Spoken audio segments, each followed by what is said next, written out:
قال الله تعالى في شأن حبيبه الكريم إن الله وملائكته يصلون على النبي يا أيها الذين آمنوا صلوا عليه وسلموا تسليما الله رب محمد صلى عليه وسلم نحن عباد محمد صلى عليه وسلم صلى الله عليه وسلم أعوذ بالله من الشيطان الرجيم بسم الله الرحمن الرحيم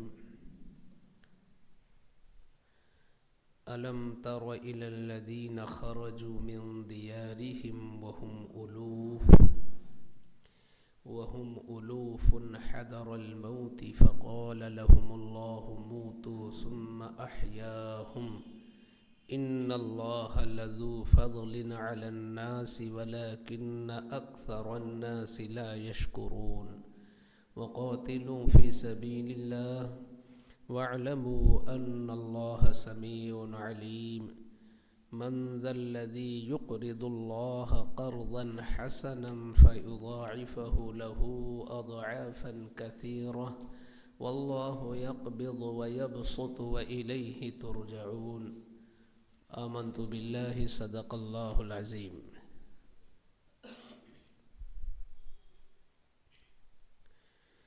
میں نے آپ لوگوں کے سامنے سورۃ البقرہ کی 3 آیتیں پڑھنے کا شرف حاصل کیا ہے۔ انہی آیتوں کا ترجمہ اور مختصر سی تشریح پیش کرنے کی سعادت حاصل کر رہا ہوں۔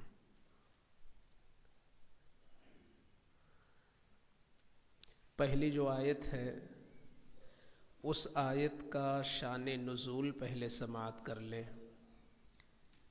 بعض آیتوں کا خاص طور پر شان نزول قرآن پاک میں ہوتا ہے کہ یہ آیت کس موقع پر اتری اور اس وقت وہاں کا معاملہ کیا تھا، کس معاملے کی وجہ سے اللہ تعالیٰ نے یہ حکم اتارا۔ تو ہوا یہ تھا کہ بنو اسرائیل جو یہ قوم، آپ پیچھے بارہا یہ نام سن چکے ہیں، بنو اسرائیل۔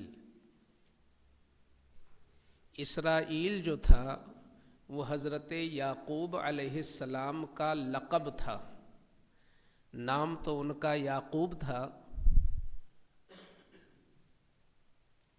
دراصل حضرت ابراہیم علیہ السلام جو ہمارے اور آپ کے آقا صلی اللہ علیہ وسلم کے جد امجد ہیں، حضرت ابراہیم علیہ السلام، ان کے 2 بیٹے تھے، حضرت اسماعیل اور حضرت اسحاق۔ حضرت اسحاق ہی کی اولاد ہیں حضرت یعقوب۔ آپ کو یہ معلوم ہونا چاہیے کہ حضرت عیسیٰ علیہ السلام تک جتنے بھی نبی آئے پیچھے، کہاں سے؟ حضرت اسحاق سے لے کر جتنے بھی نبی آئے، یہ سارے کے سارے نبی سب اسرائیلی قوم میں آئے، سب اسرائیل قوم میں، بنو اسرائیل۔ تو حضرت اسحاق علیہ السلام کے بیٹے ہیں حضرت یعقوب، تو نام تو یعقوب تھا مگر ان کا لقب تھا اسرائیل۔ تو اس وجہ سے ان کی جو اولادیں ہوئی حضرت یعقوب کی، ان اولادوں کا نام ہو گیا بنو اسرائیل۔ بنو کے معنی ہوتے ہیں اولاد۔ تو حضرت یعقوب کی اولاد در اولاد در اولاد جتنی بھی ہوئی سب بنو اسرائیل کہلائے، اور اسی میں سارے نبی آئے۔ اب حضرت ابراہیم کے جو دوسرے بیٹے تھے حضرت اسماعیل، جن کے نام آپ قربانی کے موقع پہ جنہیں یاد کرتے ہیں، تو حضرت اسماعیل سے کی اولاد سے ہمارے اور آپ کے آقا جناب محمد الرسول اللہ صلی اللہ علیہ وسلم یہ حضرت اسماعیل کی اولاد میں لاسٹ میں آئے، اور پیچھے جتنے نبی وہ تھے سب وہ بنو اسرائیل میں آئے۔ تو بنو اسرائیل جو قوم تھی ان کے زمانے میں ایک بار بہت بڑا طاعون آیا، مرض، جیسے ہم لوگوں کے زمانے میں ابھی کرونا کا آیا تھا ماحول، کبھی بہت زیادہ کوئی خاص بیماری آ جاتی ہے، کبھی چیچک کا ماحول آ جاتا ہے، تو اس طریقے سے وبائیں آتی رہتی ہیں جو عام وبا ہوتی ہے۔ تو بنو اسرائیل کے زمانے میں ایک وبا آئی تھی، طاعون۔ تو ان لوگوں نے کیا کیا کہ جس بستی میں وہ بلا اتری، اس بستی کے لوگوں نے اپنی بستی ہی کو چھوڑ دیا اور سب کے سب چلے گئے جنگل۔ تو موت کے ڈر سے چلے گئے۔ تو پھر اللہ تعالیٰ نے اپنا کرشمہ دکھایا کہ جتنے لوگ بھاگے تھے سب کے سب جنگل میں بھی مر گئے۔ جب سارے لوگ مر گئے تو اس زمانے میں جو نبی تھے ان کی قوم کے، حضرت خرقیل علیہ السلام، انہوں نے اللہ تعالیٰ سے دعا مانگی کہ اے اللہ، میں تیرے کرم سے میں تیرا نبی ہوں اور ساری قوم مر گئی ہے، اے اللہ ان کو زندہ کر دے۔ تو وہ کئی ہزار لوگ تھے، تو اس نبی کی دعا کی برکت سے اللہ نے پھر ان لوگوں کو زندہ بھی کر دیا، زندہ کر دیا۔ پھر وہ لوگ کافی دن جیے اور اس کے بعد اپنی اپنی موت اپنے اپنے وقت پر پھر سب مرے۔ تو اس آیت کریمہ میں اسی چیز کو بیان کیا گیا ہے۔ یہاں کیا بتایا گیا، سبق کیا دیا گیا؟ سبق یہ دیا گیا کہ لوگوں کو اللہ پہ بھروسہ کرنا چاہیے کہ موت اور زندگی تو اس کے ہاتھ میں ہے۔ کوئی اگر چاہے کہ ہم بستی کو چھوڑ دیں اس لیے بچ جائیں گے، علاقہ چھوڑ دیں اس لیے بچ جائیں گے، تو یہ اس کی نااہلی ہے اور اس کے ایمان کی کمزوری ہے۔ یہ تو اللہ تعالیٰ نے اپنی قدرت اسی لیے ان لوگوں کو وہاں دکھائی کہ تم نے بستی کو اس لیے چھوڑا ہے کہ طاعون ہے، میں چاہوں تو تمہیں موت جنگل میں بھی آ جائے گی۔ تو اس لیے اللہ تعالیٰ نے سب کو موت دیا تھا، اسی کا ذکر ہے۔ تو یہ قرآن میں اس لیے اس کو باقی رکھا گیا تاکہ حضور صلی اللہ علیہ وسلم کی امت کا ایمان اللہ پر مضبوط رہے اور یہ کامل یقین رہے کہ سبب کچھ بھی بن جائے، کوئی گر پڑے، کوئی حادثہ ہو جائے، کسی سے رنجش ہو جائے، کوئی مار دے، سبب کچھ بھی بن جائے، مگر موت یقینی طور پر اللہ کی طرف سے لکھی ہوئی ہے اور جس کی جیسی موت ہونی ہے ویسی ہی ہوگی۔ تو اسی کا اب ترجمہ دیکھیے، سماعت کیجئے وہی ترجمہ۔ الم تر الی الذین خرجوا من دیارہم، اے محبوب کیا آپ نے ان لوگوں کو نہیں دیکھا جو اپنے گھروں سے نکل گئے تھے؟ وہم الوف، اور وہ کئی ہزار تھے، حذر الموت، موت سے ڈرتے ہوئے۔ فقال لهم اللہ موتوا، تو اللہ تعالیٰ نے ان سب کے لیے فرمایا تم لوگ مر جاؤ۔ ثم احیاہم، پھر اللہ نے ان کو زندہ بھی کیا۔ ان اللہ لذو فضل علی الناس، بے شک اللہ لوگوں پر فضل فرماتا ہے، ولیکن اکثر الناس لا یشکرون، لیکن اکثر لوگ شکر ادا نہیں کرتے۔ تو یہ آیت کریمہ ہو گئی، ترجمہ سے بالکل واضح ہے کہ جو معاملہ تھا اسی معاملے کو اس میں بیان کر دیا گیا ہے۔ اب دوسری آیت اسی سے منسلک ہے۔ وَقَاتِلُوا فِي سَبِيلِ اللَّهِ، اللہ کی راہ میں لڑو، یعنی جب وقت آ جائے اللہ کی راہ میں لڑنے کا تو لڑو۔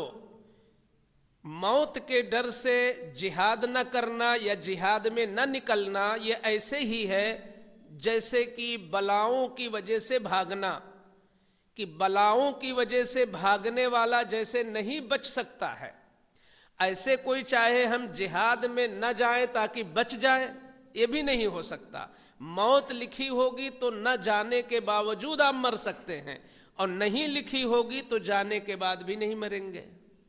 تو اس لیے اللہ فرماتا ہے کہ اللہ کی راہ میں لڑو، بے شک اللہ سننے والا اور جاننے والا ہے۔ تیسری آیت ہے من ذا الذی یقرض اللہ قرضا حسنا۔ اس آیت میں بہت اہم سبق ہے۔ اس آیت میں سبق یہ ہے کہ آپ لوگ یہ غور کریں کہ ہم سب جتنے لوگ ہیں، ہم سبوں کو اللہ ہی نے پیدا کیا تو وہ ہمارا مالک ہے، ہماری جان کا، ہمارے جسم کا، اور جن چیزوں کے ہم مالک ہیں، مثلاً اپنے کپڑوں کا، اپنے مال کا، اپنی دولت کا، جن چیزوں کے ہم مالک ہیں حقیقت میں وہ بھی اللہ ہی کی طرف سے ہے۔ مال ایک روپیہ، ایک ذرہ بھی آپ کا نہیں ہے، یہ اللہ کی طرف سے روزی ہے۔ تو جب آپ بھی اللہ کے ہیں اور آپ کا مال بھی اللہ ہی کا ہے تو اب دیکھیے وہ کس قدر رحیم و کریم ہے۔ فرماتا ہے اس آیت کے اندر، من ذا الذی یقرض اللہ قرضا حسنا، کون وہ بندہ ہے جو اللہ کو قرض دے دے؟ اللہ کو قرض کون ہے؟ یعنی اللہ رغبت دے رہا ہے، شوق دلا رہا ہے کہ کون وہ بندہ ہے جو اللہ کو قرض دے، قرض حسن۔ ہم دنیا میں بھی ایک دوسرے کو قرض دیتے ہیں تو یہ قرض حسن نہیں ہے۔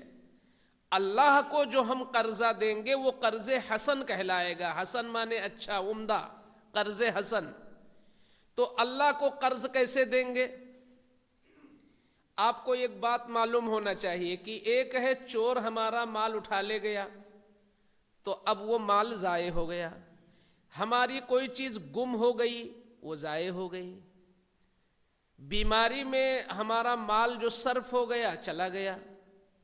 لیکن وہی مال ہم کسی کو جب قرضے میں دیتے ہیں، کسی انسان کو، تو وہ انسان جتنا بھروسہ مند ہوتا ہے اتنا ہی ہمیں اطمینان ہوتا ہے کہ مال گویا میرے ہی پاس رکھا ہے۔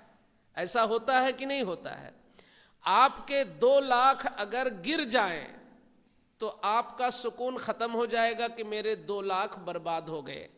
لیکن کسی پرہیزگار آدمی کو یا کسی ٹھوس آدمی کو جو بات کا دھنی ہو، پکا ہو، وہ کسی کی لیماری بیمانی نہ کرتا ہو، اگر اس کو آپ نے 2 کی جگہ 5 لاکھ بھی دے دیا قرضہ تو آپ کو کچھ بھی غم نہیں رہے گا، ایسا لگے گا کہ میں نے بینک ہی میں رکھا ہوا ہے یا میرے ہی پاس رکھا ہوا ہے جس کو آپ قرض دیتے ہیں۔ تو قرض میں یہ ہوتا ہے کہ آدمی کو اطمینان رہتا ہے کہ میرا مال ضائع نہیں ہے، وہ کسی کے پاس ہے، وہ پھر ملے گا مجھے۔ اسی بھروسے کی وجہ سے انسان 10 لاکھ دوسرے کے پاس رکھا رہتا ہے مگر اسے کوئی پریشانی نہیں ہوتی، اسے اطمینان ہے کہ میرا مال میرے پاس واپس آئے گا۔ تو اسی انداز میں آپ سوچو کہ اگر دنیا کے انسان کے پاس آپ مال دے دیتے ہو تو آپ کو بھروسہ رہتا ہے کہ میرا ہی مال ہے، آئے گا واپس۔ تو جس شخص کا مال اللہ کے پاس چلا جائے قرض کے طور پر اور اللہ خود کہے کہ میں نے قرض لیا ہے تو واپسی ہوگی کہ نہیں ہوگی؟ واپسی ہوگی۔ اب آپ کو یہ سیکھنا کہ اللہ کو قرض ہم دیں گے کیسے؟ وہ کون سا موقع آئے گا جب ہم اللہ کو قرض دیں گے اور اللہ کیسے لیتا ہے؟ آج بھی اس میں کچھ لوگ ہیں جنہوں نے اللہ کو قرض دیا ہوگا۔ مسجد کی جھولی جب گھمائی گئی ہوگی، جس نے بھی 10 روپیہ ڈالا یا 20 روپیہ ڈالا یا 50 روپیہ ڈالا، یہ اللہ کو قرض دے دیا، آپ نے اللہ کو قرض دیا۔ تو جب دنیا کا انسان آپ کا قرضہ واپس کر دیتا ہے تو اللہ آپ کا قرضہ کیوں واپس نہیں کرے گا؟ بس فرق یہ ہے کہ دنیا کا انسان اتنا ہی واپس کرے گا جتنا آپ نے دیا ہے، اور زیادہ دے گا تو آپ کے لیے حرام بھی ہو جائے گا۔ اور اللہ جب واپس کرے گا تو اللہ کئی گنا بڑھا کے دے گا اور آپ کے لیے وہ جائز بھی رہے گا۔ تو اسی آیت میں اللہ تعالیٰ ابھار رہا ہے بندے کو، من ذا الذی یقرض اللہ قرضا حسنا، کون ہے جو اللہ کو قرض حسن دے، فیضاعفہ لہ اضعافا کثیرہ، پس اللہ اسے کئی گنا کر کے اس کو واپس کر دے۔ تو گویا جہاں بھی آپ نیک راہ میں چندہ دیتے ہیں، تعاون کرتے ہیں، کسی غریب کو دیتے ہیں، کسی بھلے انسان کو دیتے ہیں، کسی کو بھی آپ بطور نذر پیش کرتے ہیں، یہ جو ثواب کے لیے آپ کچھ بھی دیتے ہو وہ اللہ کے دستے قدرت میں قرضہ دیا، اور اللہ کی رحمت آپ کا پیسہ یقیناً ہر حال میں واپس کرے گی، اور کئی گنا بنا کر کے واپس کرے گی، آپ کو پتہ بھی نہیں چلے گا، آپ کو اندازہ بھی نہیں ہوگا کہ کب واپس ملا۔ جمعہ میں ڈالا تھا 50 روپیہ، اور جہاں کچھ نہیں ملنا تھا وہاں مل گیا 500 روپیہ، اللہ نے کئی گنا دے دیا، بندے کو پتہ بھی نہیں چلا۔ تو یہ گویا کہ نیک راہ میں خرچ کرنے کی رغبت دلا رہا ہے، اور کرم بالائے کرم کہ اگر میں آپ کے پاس اپنا پیسہ رکھ دوں اور جب واپس مانگوں تو میں اس کو قرض نہیں کہوں گا کہ مجھے قرض دے دو، میں کہوں گا میرا مال لاؤ مجھے، لیکن اللہ ہی کا مال آپ کے پاس ہے اور اللہ خرچ کروا رہا اپنی راہ میں، وہ کہہ رہا کہ مجھے قرض دے دو، مجھے قرض دے دو۔ یہ اس کا کرم پر کرم ہے کہ مال اسی کا اور پھر بھی وہ قرض کہہ رہا ہے اس کو، تاکہ بندے کے اندر شوق پیدا ہو کہ قرض کی واپسی ہوا کرتی ہے، تو جب دنیا کا انسان واپس کرتا ہے تو اللہ واپس کیوں نہیں کرے گا۔ واللہ یقبض ویبسط، اللہ ہی تنگی بھی دیتا ہے اور وہی کشادگی بھی دیتا ہے، آپ کا کچھ نہیں چلنا ہے۔ اگر کہیں روزی روٹی میں تنگی ہے تو یہ اس کی طرف سے ہے، اور کشادگی ہے تو اس کی طرف سے ہے، یہ اس کا فضل ہے۔ جب وہی کرتا ہے تو ایسی صورت میں ہمیں اسے قرض کیوں نہیں دینا چاہیے، ہمیں اسے قرض دینا چاہیے۔ اب جس وقت آپ کسی فقیر کو 10 روپیہ دیں، یا کسی کو بھی آپ ثواب کی نیت سے 150 روپیہ دیں، اس وقت اگر آپ کو یہ خیال آ جائے میں نے اللہ کو قرض دے دیا تو کتنا سکون ملے گا، کیونکہ اب آپ کو یہ یقین ہو گیا کہ یہ 100 کی جگہ 500 آئے گا میرے پاس، تو ثواب بھی مل رہا ہے اور کئی گنا بڑھ کے بھی آپ کے پاس واپس آ رہا ہے۔ اس سے بھلا مذہب کیا ہو سکتا ہے، ضائع نہیں جاتا۔ اللہ آخر میں فرماتا ہے وَإِلَيْهِ تُرْجَعُونَ، اور تم لوگ اللہ ہی کی طرف خود بھی پلٹ کے جاؤ گے۔ آج اس کی راہ میں مال خرچ کرو، کل خود ہی آپ کو سفر کر کے پہنچنا ہے، تو جب سفر کر کے پہنچو گے تو پھر اس قرض کا دیکھو گے کہ اللہ نے کتنا انتظام کر رکھا ہے تمہارے لیے، کتنا اس نے دیا ہے۔ اور عقل مندی وہی ہے کہ یہاں تو ہم خرچ کرتے ہیں، وہاں کے لیے خرچ کرتے رہیں کچھ نہ کچھ سوچ کر کے کہ جو بھی آپ نے 1 روپیہ دیا یہ آپ یقین کر لو کہ میں نے وہاں کے لیے یہ انتظام کر لیا۔ یہی وجہ ہے کہ سیدنا غریب نواز رضی اللہ تعالی عنہ جب ہمارے اور آپ کے ملک ہندوستان میں سیدنا غریب نواز آئے تھے، اور حضور صلی اللہ علیہ وسلم نے خواب میں آ کر انہیں حکم دیا تھا کہ معین الدین، تمہارا نام بھی معین الدین ہے۔ معین الدین کا مطلب ہوتا ہے دین کی مدد کرنے والا، اسلام کی مدد کرنے والا، مذہب کی مدد کرنے والا، تو تم میرے دین کے مددگار ہو۔ ہندوستان میں کفر پھیلا ہوا ہے، تم جاؤ وہاں پر دین پھیلاؤ۔ تو گویا وہ دین پھیلانے کے لیے آئے تھے، اور اس میں وہ 100% کامیاب بھی رہے۔ خاص طور پر اجمیر کا وہ علاقہ کہ جہاں پر اللہ اکبر دور دور تک کہیں سننے کو ملتا ہی نہیں تھا کہ کہیں کوئی اللہ اکبر سن لے۔ آج آپ جائیے تو جہاں جہاں جس طرف بھی آپ جائیں اللہ اکبر کی جو آوازیں ہیں یہ صدقہ ہے غریب نواز کا۔ تو گویا کہ جو کفر کا گڑھ تھا اس کو اسلام کا گڑھ بنا دیا غریب نواز نے۔ کس چیز کے ذریعے؟ کتنی بڑی فوج لے کے آئے تھے؟ فوج کچھ بھی لے کے نہیں آئے تھے، اور نہ کوئی اسلحہ لے کے آئے تھے۔ آپ کے پاس کیا تھا؟ نہ فوج تھی نہ اسلحہ تھا، ایک تو سخاوت تھی، دریا دلی۔ کہتے ہیں نا ولیوں کی پہچان یہ ہے کہ وہ سمندر کی طرح سخی ہو جائیں، تو وہ اتنے دریا دل تھے کہ دسترخوان جو بچھتا تھا تو اس میں یہ دیکھا ہی نہیں جاتا تھا کہ کون کس مذہب کا ہے۔ کون کس مذہب کا یہ نہیں دیکھا جاتا تھا، وہ اللہ کو قرض دے رہے تھے اللہ کو قرض، یعنی دین کو پھیلانے کے لیے، لوگوں کو دین کی طرف بلانے کے لیے انہوں نے خرچ کیا، اور لوگ آج تک یہ واحد، مجھے ایسا لگتا ہے ہندوستان میں ان کے بعد جو ایک آستانہ میں دیکھتا ہوں سرکار وارث پاک کا، کہ جہاں پر بلا تفریق مذہب و ملت ہر قسم کے لوگ غلام بن کر کے آتے ہیں، اور آپ ہسٹری پڑھیں تو متعصب لوگ بھی جو تعصب بھی رکھتے ہیں وہ بھی ایسی جگہوں پر جا کر کے سر جھکاتے ہیں، ان کا بھی دل بولتا ہے کہ ہاں یہاں سے کچھ ملتا ہے۔ تو سیدنا غریب نواز رضی اللہ تعالی عنہ آئے، تشریف لائے، ان کی آمد کی برکت سے پورے ہندوستان میں اسلام پھیلا۔ ہم لوگ بھی پشت در پشت جو یہ مسلمان ہیں، یہ خواجہ صاحب کی تبلیغ کا اثر ہے۔ ہماری آپ کی کیا ذمہ داری بنتی ہے؟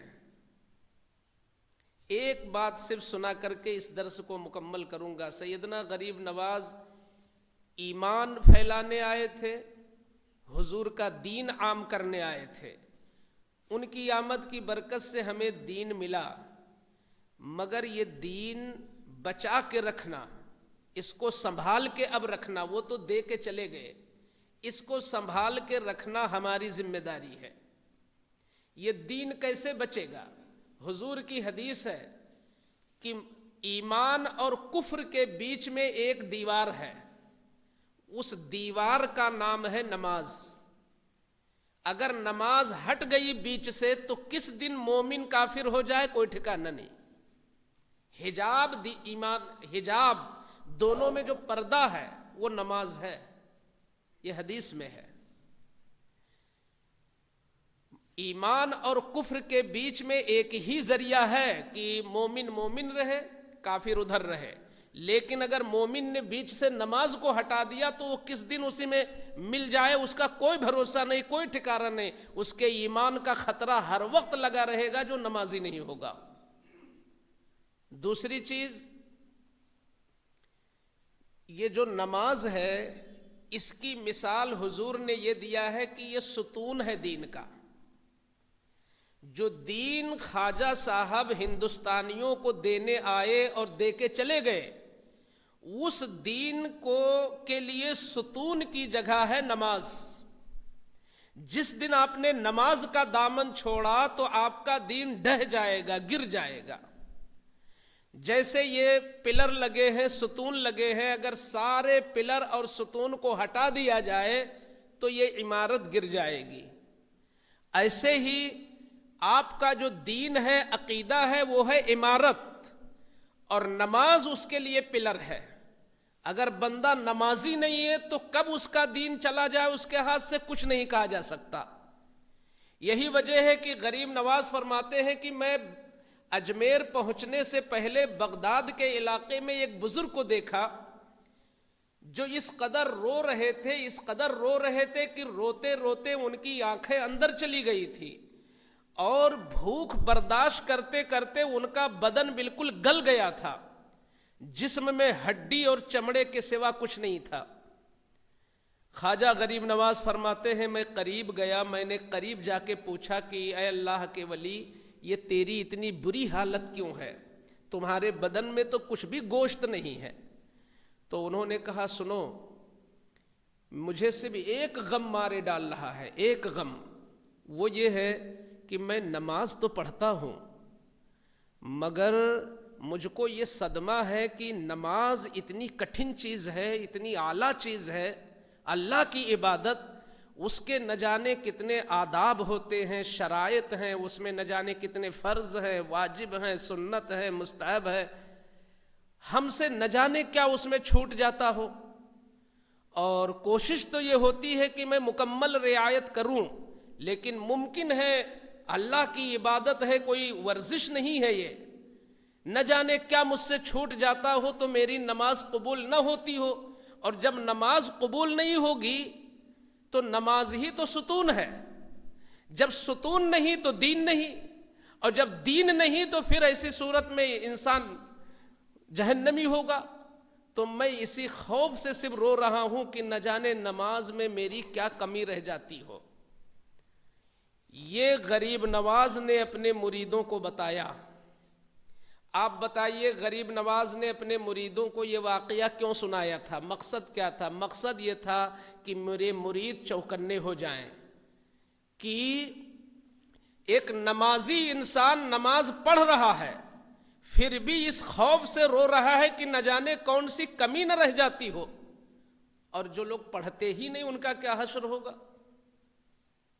پڑھتے پھر وہ کہتے ہیں میں 30 سال سے رو رہا ہوں اسی صدمے میں اور توبہ پہ توبہ کر رہا ہوں کہ اللہ معاف کر دے، میں لا علمی میں نہ جانے کیا چھوٹ جاتا ہوں مجھ سے.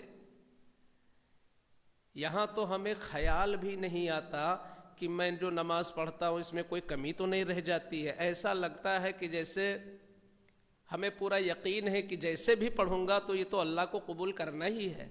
ایسا نہیں ہے.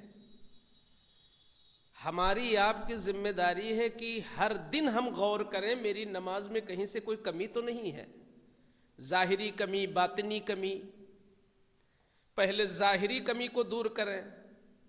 پاکی ناپاکی، کس انداز میں کھڑے ہوں، کس طرح پڑھیں، کون سے رکن میں کیا کریں، یہ ساری چیزیں یہ ہے ظاہری. پھر آ جائیے اندرونی طور پر کہ دل کدھر کدھر جاتا ہے.